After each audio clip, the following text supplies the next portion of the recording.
Well, hello and welcome back. I know I'm a bit under the weather. My voice is a little froggy here. I saw an ad on a local pizzeria that claims, "Come and visit us. We make pizza with a twist." Could you tell me what the twist is? I realize that the pizza world is getting very competitive, and I'm originally from the New Haven area, which is known for the pizza, so we're very discriminating. This ain't Chicago with their 2 to 3 inch deep dish pizza allowing for more sauce and toppings. And some people claim that Chicago pizza resembles a pot pie or casserole dish. We want to be prepared before I visit your restaurant. And I'm worried about this twisty thing. If I visit your restaurant and if this twisty thing doesn't go over for us, it'll be our last visit. I'm not a big fan of an unbridled enthusiasm, not one of my favorite things, and I do have a certain type of unbridled enthusiasm for my lack of appreciation of unbridled enthusiasm. Not good. Recently went to my to the Yale University School of Medicine, or as they call it, the ADRU, which is a study of Alzheimer's disease, which I started back in July. We're moving forward into the study with the actual pills that they created to hopefully counteract the effects of Alzheimer's. They provided more paperwork and they provided a card for me since I will be moving forward with the next phase. And I've also register hired intent for brain donation upon death for the purposes of research. I know not the most uplifting information, but we all die, and I agreed to allow since it may provide information for future research on this matter. Three words that really hit home: talk is cheap. You can't say much after that. I sometimes think that there is one reality, and it is this: all is a mystery, and if you don't think so, convince me of something that isn't. You just have to love W.C. Fields' quote when a young man asked his advice for entering the real world. W.C. Fields said, "You want my advice? Don't take anyone's advice." Brilliant. The biggest compliment you could give to someone is to say, "I don't know what you have, but I do know that I want you on my side." And musicians know that it doesn't have to be right, it just has to sound right.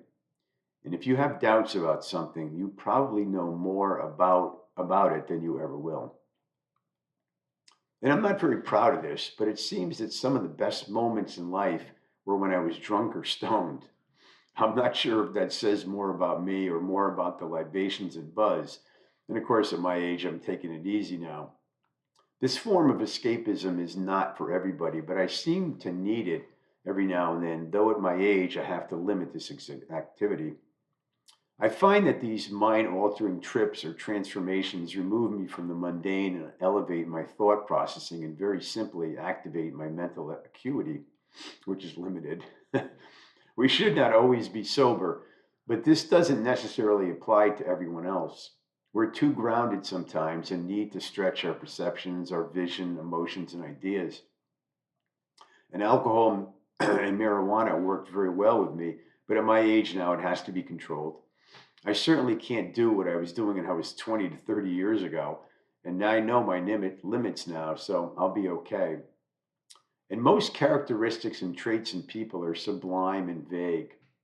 Most of us are mush and we walk around with armor and badges that can be very easily stripped away.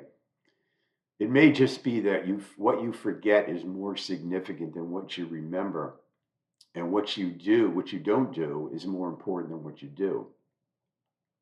Personally, I think institutions are full of people that cannot forget, and to reiterate, when nothing works, do nothing. And I know I mentioned this in an earlier post. Beware of the great underdose. Life is way too full of this. I was very fortunate to have become friends with this guy that I worked with on Amtrak, who, strangely enough, was in Mensa. He was simply the most interesting person I ever met, bar none. I shared only 9 years with him, as he passed away in his mid 50s from a heart attack. When I was informed from his wife, I wept. It simply was one of the most hardest losses I ever faced. I once read that Truman Capote, who was a notorious exaggerator and master of hyperbole, could twist the simplest little incident into one of an international intrigue. Said that it really didn't matter what happened. What really mattered was what was supposed to happen, which I mentioned before. thus the lines and the tall tales. To be honest, I can identify with this. There are those that theorize that all recourse and replay is fiction. History is bunk. We all have our own take on everything. We all see the world through a slightly different lens. And who are we? How fixed is our personality? And like the band Who's famous album, Quadrophenia, it portrays someone going beyond a split personality or schizophrenia and moving into the realm of additional personalities. And in the liner notes of the album, it ends schizophrenic. I'm a bleeding quadrophenic. Humanity is not as simple as we think. That was a great album, too, Quadrophenia.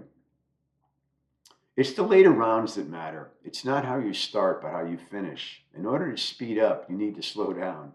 All's well when ends well.